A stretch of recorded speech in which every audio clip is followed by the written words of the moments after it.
धन्यवाद चेयरमैन साहब, आपने मुझे बजट पे बोलने का मौका दिया।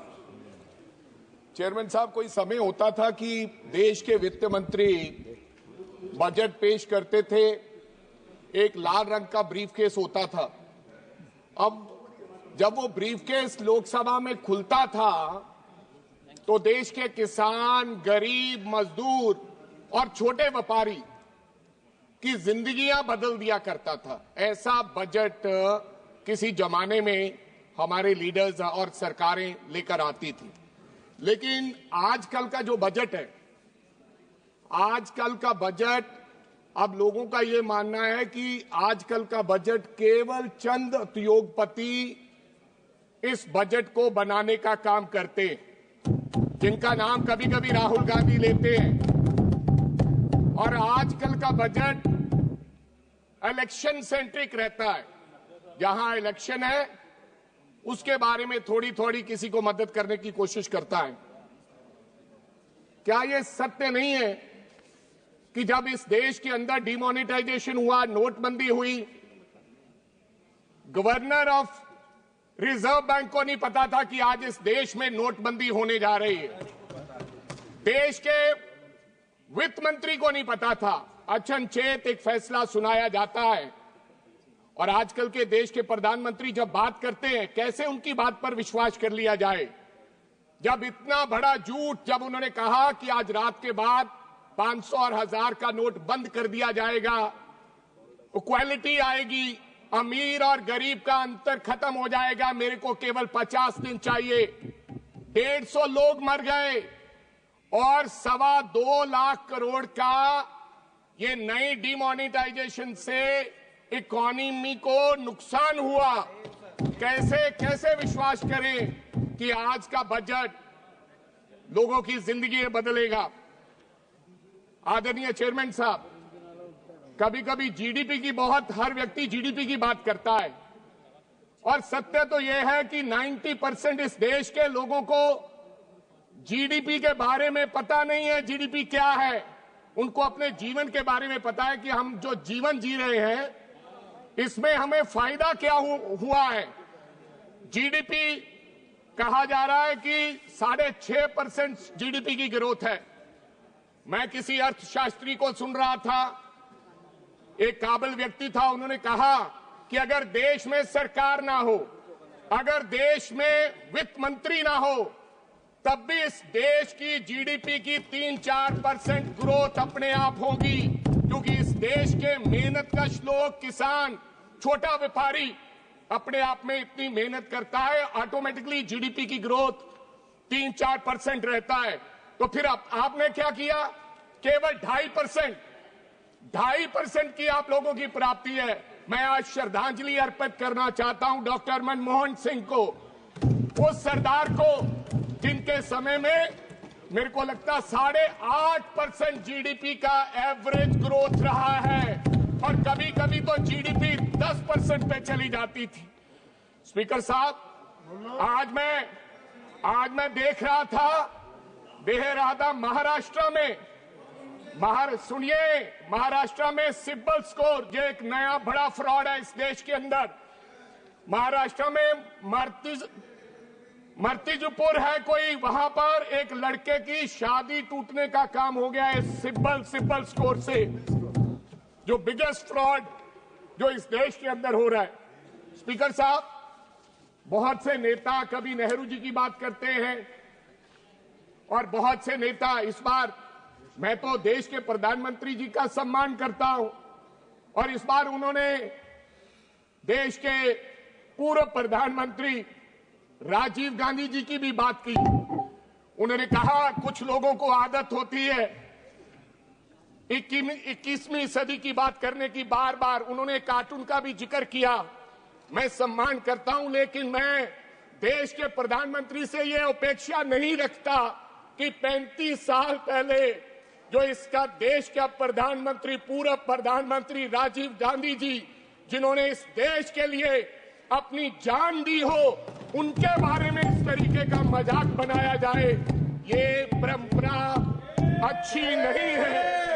अब आपको आज की बात करनी चाहिए। आप यूपीए की बात करो, आप डॉक्टर मनमोहन सिंह की बात करो, बार बार खाद के दाम भी गिनाए गए, स्टील के दाम भी गिनाए गए। मैं बताना चाहता हूं, जब डॉक्टर मनमोहन सिंह जी की सरकार थी, यूपीए 2 था, इस देश के अंदर डीएपी यानी कि खाद का वो बैग 450 रुपये का मिला करता था, आज 1400 रुपए का मिलता है। स्टील 2800 रुपये मिला करता था, आज 7000 मिलता है।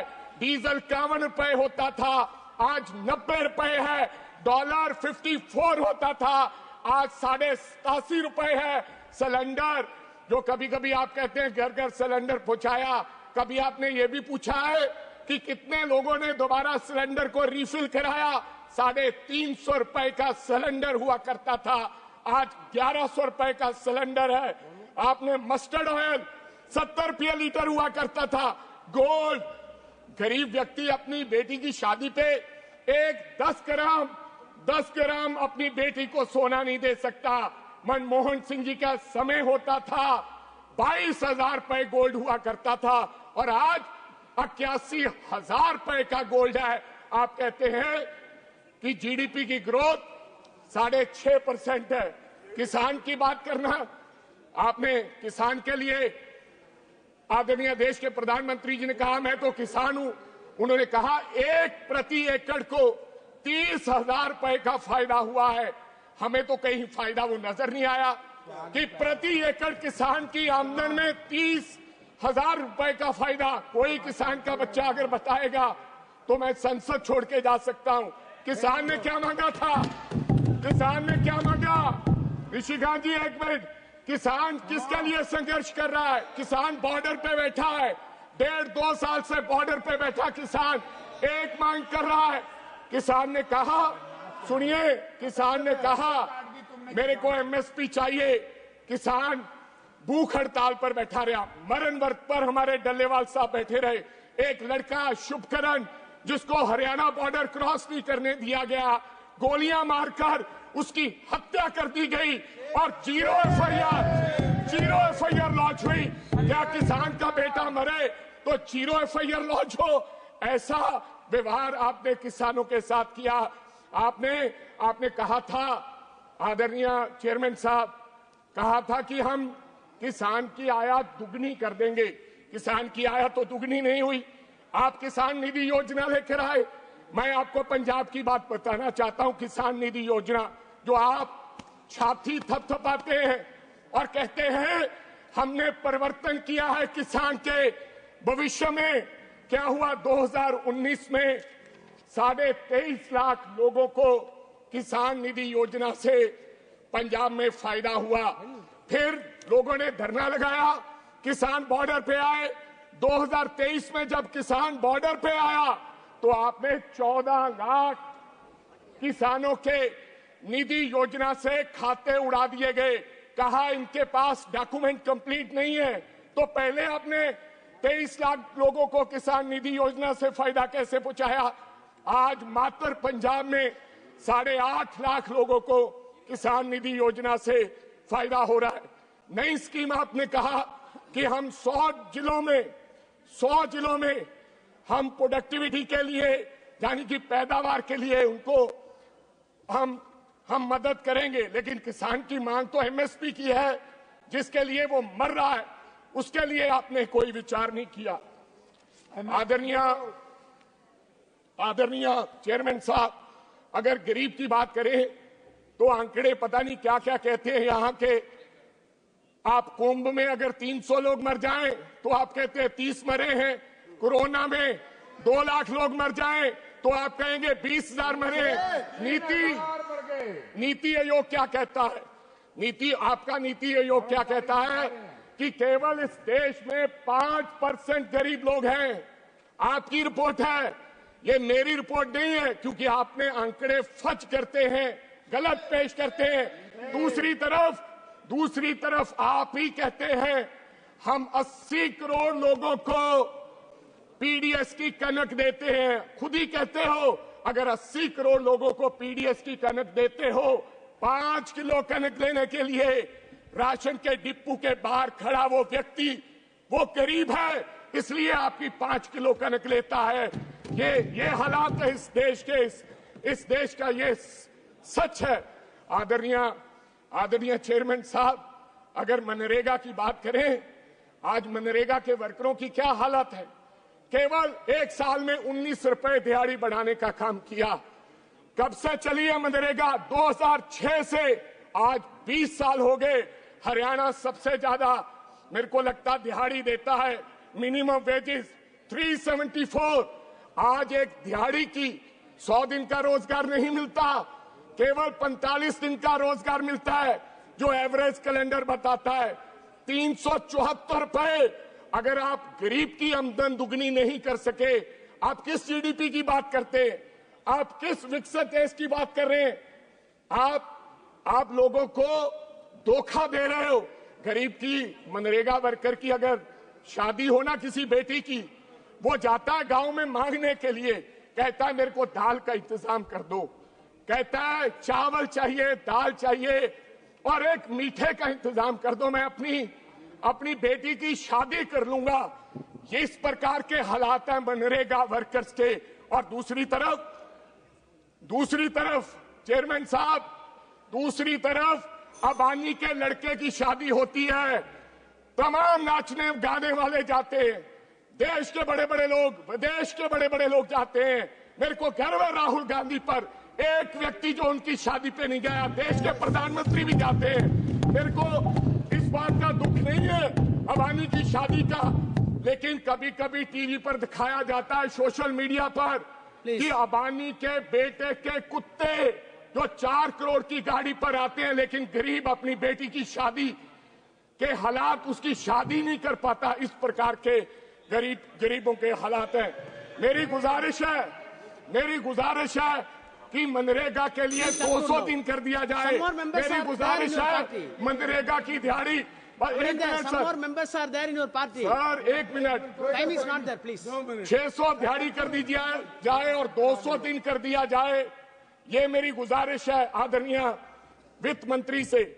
एमएसएम की हालात बनाना चाहता हूं। सर सुनिए, मैं लुधियाना से आता हूं, वहां पर 1.5 लाख तकरीबन एमएसएमईज हैं, आज बंद होने के किनारे पर हैं। एमएसएमईज बंद होने के किनारे पर हैं। वहां पर साइकिल इंडस्ट्री है, सिलाई मशीन इंडस्ट्री है। आप क्या कह रहे हो? अब सरकार ने मन बनाया है, अपने मित्रों को फायदा देने के लिए कहा है कि हम 25% स्टील सेफगार्ड लगाएंगे। अगर वो ड्यूटी सर प्लीज अगर 25% सरकार उद्योगपतियों को फायदा देने के लिए स्टील सेफगार्ड इंपोर्ट ड्यूटी लगाएगी, तो हमारी इंडस्ट्री मर जाएगी, एमएसएमई खत्म हो जाएंगे। मेरी आपसे गुजारिश है, नई टेक्नोलॉजी के लिए हमारे सरकार उनको सहायता करे। आप लास्ट पे बार बार कहा जाता है अमृतकाल सर, कर रहा हूँ, लास्ट 1 मिनट। कहा जाता है सर अमृतकाल का समय है, मिडिल क्लास को फायदा हुआ है।